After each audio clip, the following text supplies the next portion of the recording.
എല്ലാറ്റിലും ഉപരിയായി ഞാൻ അങ്ങയെ സ്നേഹിക്കുന്നു. അങ്ങനെ ആ ദൈവസ്നേഹത്തിൻ്റെ പാരമ്യം കൊണ്ട് നിറയുക.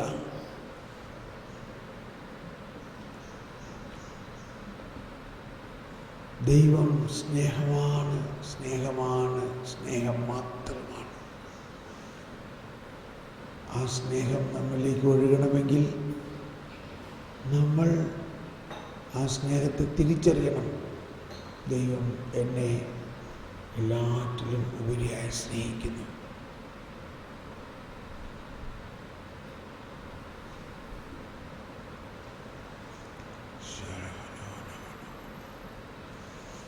ദൈവം സ്നേഹിക്കുന്നു. എന്നാൽ ആ സ്നേഹം നമുക്ക് ലഭിക്കാത്തത് എന്തുകൊണ്ടാണ്? നമ്മൾ അതിനെ റെസ്പോണ്ട് ചെയ്യുന്നില്ല, അക്നോളജ് ചെയ്യുന്നില്ല. ഇപ്പം നമുക്ക് അക്നോളജ് ചെയ്യാം. യെസ് ലോർഡ്, ഞാൻ അങ്ങയെ സ്നേഹിക്കുന്നു.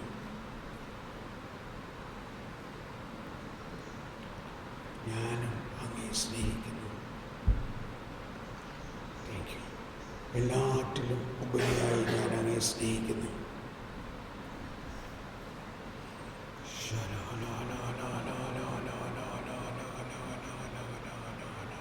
അനേകം രക്തസാക്ഷികൾ, അവർ രക്തസാക്ഷികളാകാൻ കാരണമെന്താ? നഥാനിയേലിനോട് പറഞ്ഞു, നീ ഞങ്ങൾ ആരാധിക്കുന്ന ഈ ദൈവത്തെ ആരാധിക്കണം. നഥാനിയേൽ പറഞ്ഞു, ഒരിക്കലും എനിക്ക് സാധ്യമല്ല. ഞാൻ എൻ്റെ സ്നേഹനിധിയായ യേശുവിനെ ഇത്രമാത്രം ഞാൻ സ്നേഹിക്കുന്നു. അവർ പറഞ്ഞു, നിന്റെ തൊലി ഉരിഞ്ഞെടുത്ത് നിന്നെ തിളയ്ക്കുന്ന എണ്ണയിൽ ഞങ്ങൾ മുക്കും. നഥാനിയേൽ ഒന്ന് ചിരിച്ചിട്ട് പറഞ്ഞു,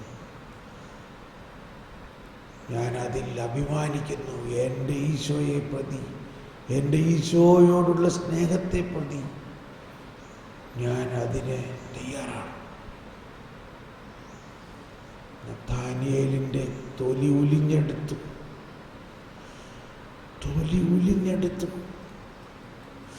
ആ ഭയാനകമായ വേദന ക്രിസ്തുവിനോടുള്ള സ്നേഹത്തെ പ്രതി, അവർ ക്രിസ്തുവിലുള്ള വിശ്വാസത്തെ പ്രതി അവർ സ്വീകരിച്ചു.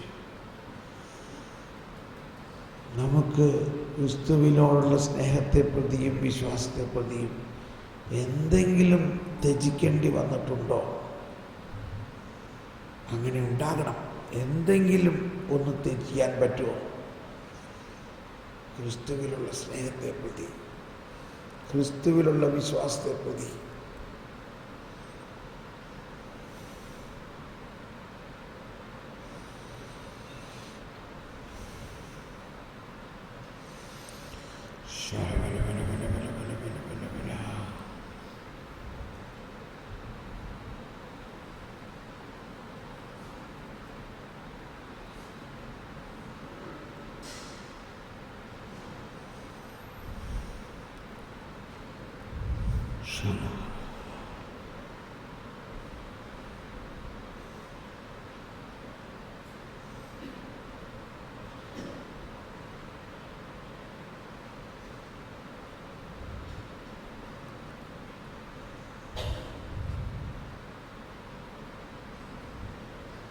ഉള്ളിൻ്റെ ഉള്ളിൽ ഈശോ നമ്മുടെ ആത്മാവിനെ അള്ളി പിടിച്ചിരിക്കുകയാണ്.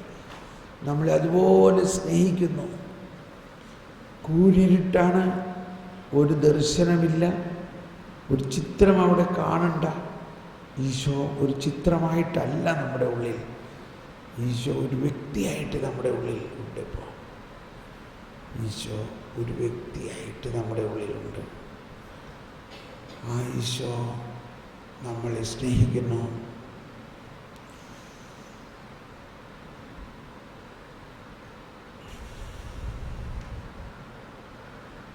ഈശോ നമ്മളെ സ്നേഹിക്കുന്നു.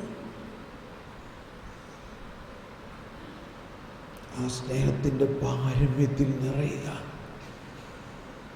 നാം പാപിയായിരിക്കുമ്പോഴും നമ്മളെ സ്നേഹിക്കുന്നു എന്നതിലാണ് ദൈവസ്നേഹത്തിൻ്റെ മഹാത്മ്യം.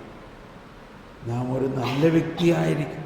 ഒരു നല്ല വ്യക്തിക്ക് വേണ്ടി ആരെങ്കിലും ജീവൻ ബലി കഴിച്ചേക്കാം. എന്നാൽ നാം പാപിയായിരിക്കെ ക്രിസ്തു നമുക്ക് വേണ്ടി ജീവൻ ബലി കഴിച്ചതിൽ നിന്നും ആ സ്നേഹത്തിൻ്റെ പ്രമാണം, സ്നേഹത്തിൻ്റെ പാരമ്യം നമ്മൾ മനസ്സിലാകുന്നു.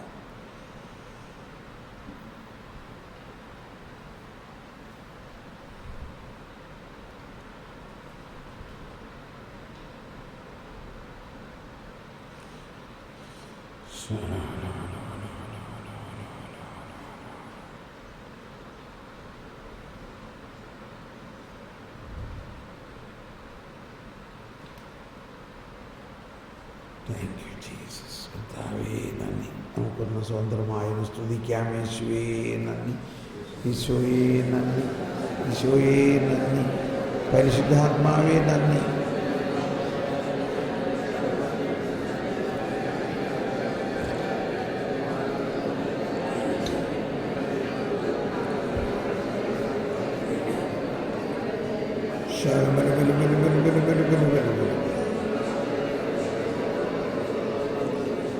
Thank you, Jesus.